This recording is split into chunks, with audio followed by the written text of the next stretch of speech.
Welcome back. This is Matt Glover with Rock Media Network, and I'm here with Joe Szalinski, who will be performing Lifespan of a Fact at the Butler Little Theater from March 3rd to March 11th.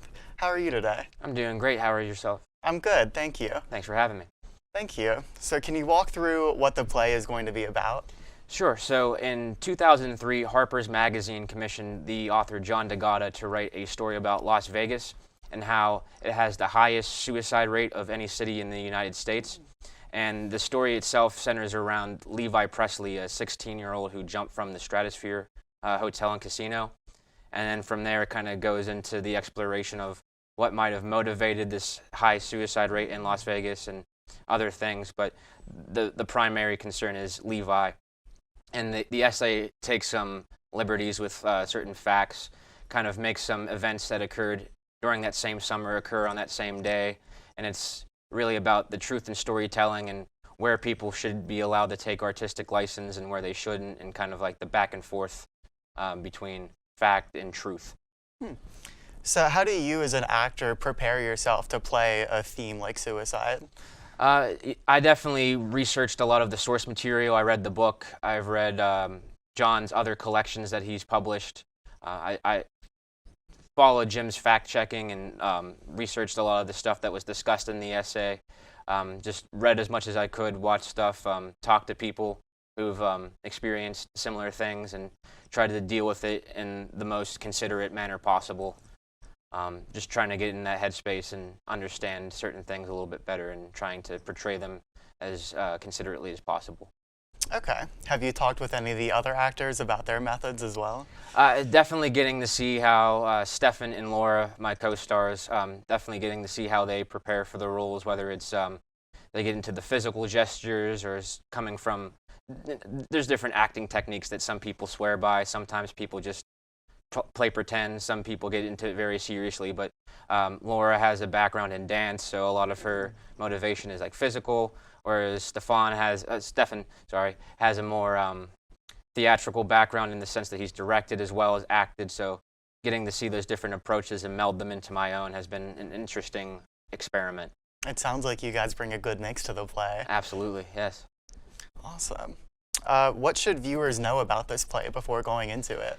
Aside from the subject matter of the frank discussions of suicide and some foul language, other than that, it's really an exploration of nonfiction, essay, and journalism. A lot of people might have divided opinion. It doesn't really try to persuade you one way or the other. It definitely provides arguments for both sides.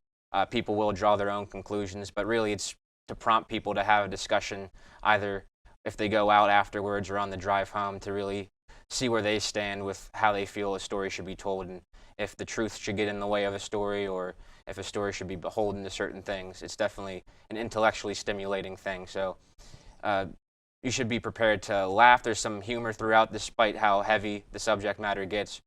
There's definitely some levity, which helps greatly. It's quick. It's a very fun play, but people should definitely be prepared to think, feel, and everything in between. Okay. Yeah, how long is it, and what's your rehearsal schedule like? It's very short. It's 85 minutes thereabout, no intermission, so sit down and it's over pretty quickly. Rehearsals have been pretty scant at first, like 2-3 days a week for an hour or two at a time, but now we're in tech week, so it's every single day through the performances. We get Monday the 6th off, but I don't know if we're doing any sort of rehearsal or anything like that, but until the play is finished, it's every day. Okay. That sounds like a busy work schedule. It can get a little bit busy, but it's definitely it's been a lot of fun, and getting to work with two great actors and a great director and a great stage manager has definitely helped the whole process. Did your time at SRU help prepare you for what you would be doing now for the play? Absolutely. So I actually got into acting through Slippery Rock. I did a lot of student productions, whether that was acting or writing, or I even got a chance to direct once, which was pretty cool. But I played a character similar to Jim in a play called The Dream of the Burning Boy. I played a guidance counselor named Steve. So a pretty book smart guy, but kind of lacking in common sense. Definitely follows his heart a lot in certain situations. So it's kind of like a SpongeBob-esque kind of character. He means well, but it's kind of goofy and silly. So that definitely kind of helped. They're different characters at the end of the day, but I definitely had some experience playing a similar character and just learning all the different theatrical techniques and acting techniques here through friends and professors and directors and whatnot. It's definitely all kind of helped out in this whole process. Okay. Yeah, whenever you're switching mindsets from one character to another, how do you do that? How do you get in that headspace?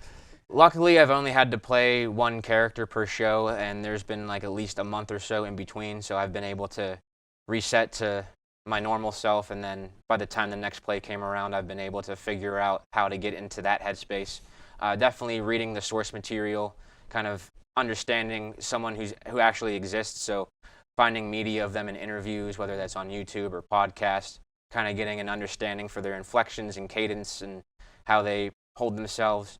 Now with this, they definitely lean into the ridiculous portrayal of them, the caricature.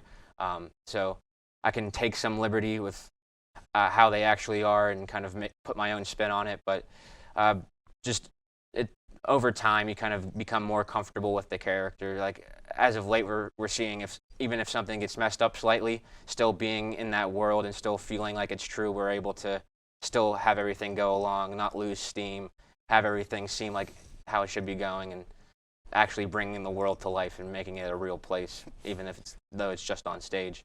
Are you excited to add your own input to the character? Absolutely. I don't know how many people have played it before me. Daniel Radcliffe actually originated the role on Broadway. So he's an actor I really admire, so getting to do a role that he's done has been pretty cool. I haven't seen anybody else's performance. There's like small snippets on YouTube, but not enough to get like a good idea of like their entire portrayal. But I feel like every director kind of helps their cast do it slightly differently. Mm-hmm. Okay. Can you explain your character a little bit more? So Jim, like I was saying, is like this very nervous, very eager to impress person. He's very smart, very driven. He's told to stick to the facts, and he takes it to the absolute extreme, checking every single fact. Halfway through the play, he's still on the first sentence of the first section of the story. It's a run-on sentence, but he definitely is checking every single word, making sure everything's correct, from the color of the bricks at the base of the tower to the phase of the moon, the night that it happened, to how many cars were in a traffic jam. So it's like kind of silly things at first, and then he starts delving into, well, a suicide that you say happened the same day was, you say it was a hanging. It was this person, Lorenza Ortiz, she jumped as well. So it starts to get more serious, and his role definitely becomes more important. At first, it's kind of just like, I don't know why he cares about all these silly things. And you're like, all right, this might be the start of like a slippery slope to how comfortable John can be in like making stuff up and embellishing things. Okay. I'm very excited to see you play the character. Oh, thanks. This has been Joe Szalinski, and we'll be right back with more news.